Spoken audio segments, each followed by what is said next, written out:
Из Краткеродского района задает вопрос Анна Ивановна, ветеран труда. Республика Коми – многонациональная республика, безусловно. Здесь живут люди разных национальностей, у каждого из них свои традиции, культура, обычаи.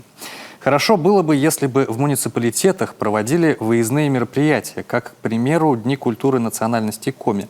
И взрослым, и подрастающему поколению важно знать и почитать историю и культуру национальностей страны. Ну, тут в конце, скорее, утверждение, а не вопрос, но, тем не менее, я думаю, понятно. Вот, да, о Днях культуры национальностей Коми, и вот по их примеру, что-то такое в муниципалитетах планируется ли? Ну, я вопрос, наверное, понял, в принципе, да. Спасибо за вопрос. Сегодня в Республике Коми существует более 70 национально-культурных автономий и объединений. Они у нас находятся во всех муниципальных образованиях Республики Коми. И вот этот календарь этнокультурных событий, он чрезвычайно широк и чрезвычайно разнообразен. То, что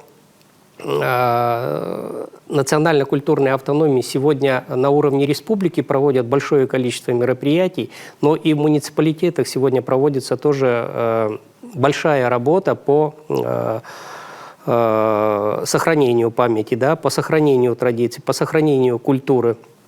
И, наверное, как-то вот фраза «Дни национальностей» проводить в муниципальных образованиях для меня она не совсем понятна, потому что сегодня наш этнокалендарь по линии министерства насчитывает около 300 событий.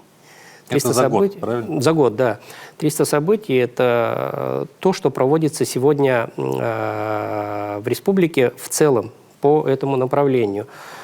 С нашей точки зрения, достаточно насыщенный это календарь, и все национальные автономии могут себя проявить и показать. Какие-то местные автономии, они участвуют в республиканских мероприятиях. Какие-то, наоборот, организуются местными автономиями. Праздник грузинской автономии Георгоба, они привозят его в Сыктывкар уже второй год, но это местная автономия, ухтинская автономия, да, которая с большим успехом проводит этот праздник. Тоже в Ухте проводится Сабантуй. А в том же Заозерье Сысольского района хоровод дружбы ежегодно проводится, где все национальности, живущие в поселке, а поселки эти рабочие, многонациональные, когда были леспромхозы, собираются и рассказывают и показывают детям, в том числе подрастающему поколению, о своей культуре. Поэтому, наверное, вот эти дни национальной культуры, они реально проходят и существуют сегодня в муниципалитетах, с моей точки зрения. И, кроме того, ведь есть Дом дружбы народов, при котором сегодня национально-культурные автономии находятся, и который сам проводит сегодня более 600 мероприятий в год, тоже этнокультурной направленности. Причем мероприятия проходят не только в Сыктывкаре, но и в выездном формате. Уже второй год мы практикуем выезд нашего самого большого мероприятия, этнофорума «Мы россияне», муниципальное образование республики. Вот. И прошлый год это был Усть-Илимский район, в этом году это будет Инта. В том числе с нами выезжаем, не только мы, с нами выезжает и молодежный этнодесант, с нами выезжают руководители национально-культурных автономий. Инта-то как раз и родилась из того, что на встрече с национально-культурными автономиями они попросили приложить усилия, чтобы крепче связи были между республиканскими и местными автономиями. Вот, в связи с этим мы пришли сегодня к решению провести этнофорум там, в Инте, и в будущем будем это тоже практиковать.